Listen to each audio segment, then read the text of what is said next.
اللہ کے نام سے جو بڑا مہربان اور اتینت دیوان ہے۔ آداب ناظرین، میں ہوں آپ کا میزبان عبدالواجد اور آپ دیکھ رہے ہیں تسنیم ٹی وی۔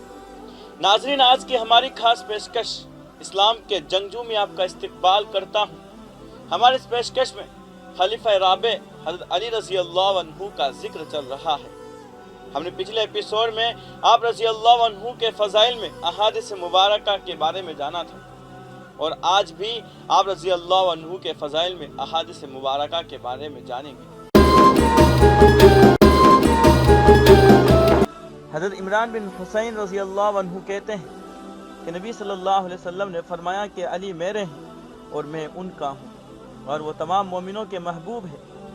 حضرت علی رضی اللہ عنہ کہتے ہیں کہ جب میں رسول خدا صلی اللہ علیہ وسلم سے کچھ مانگتا تھا تو مجھے دیتے تھے، اور جب میں چپ ہو جاتا تھا تو آپ خود ابتدا کرتے تھے۔ حضرت علی رضی اللہ عنہ سے روایت ہے کہ رسول خدا صلی اللہ علیہ وسلم نے فرمایا، اللہ ابوبکر پر رحم کرے، انہوں نے اپنی لڑکی کا نکاح میرے ساتھ کر دیا اور مجھے دار الہجرت یعنی مدینہ تک سوار کر کے لائے اور غار میں میری رفاقت کی اور بلال کو اپنے مال سے آزاد کیا۔ اللہ عمر پر رحم کرے، وہ سچ کہتے ہیں کہ اگرچہ تلخ ہو، حق نے اس حال میں چھوڑ دیا ہے کہ ان کا کوئی دوست نہیں۔ اللہ عثمان پر رحم کرے، ان سے فرشتے حیا کرتے ہیں۔ اللہ علی پر رحم کرے، یہ اللہ حق کو اسی طرف پھیر دے جس طرف علی پھرے۔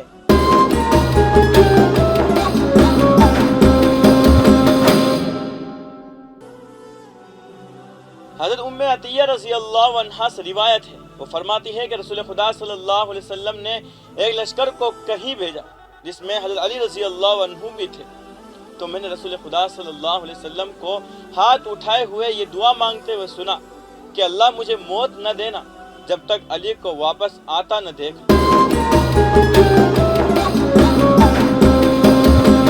حضرت عبد الرحمن بن عوف رضی اللہ عنہ سے روایت ہے کہ نبی صلی اللہ علیہ وسلم نے فرمایا، ابوبکر جنت میں جائیں گے اور عمر جنت میں جائیں گے اور عثمان جنت میں جائیں گے اور علی جنت میں جائیں گے اور طلحہ جنت میں جائیں گے اور زبیر جنت میں جائیں گے اور عبد الرحمن بن عوف جنت میں جائیں گے اور سعد بن ابی وقاص جنت میں جائیں گے اور سعید بن زید رضی اللہ عنہ جنت میں جائیں گے اور ابو عبیدہ بن جراح جنت میں جائیں گے۔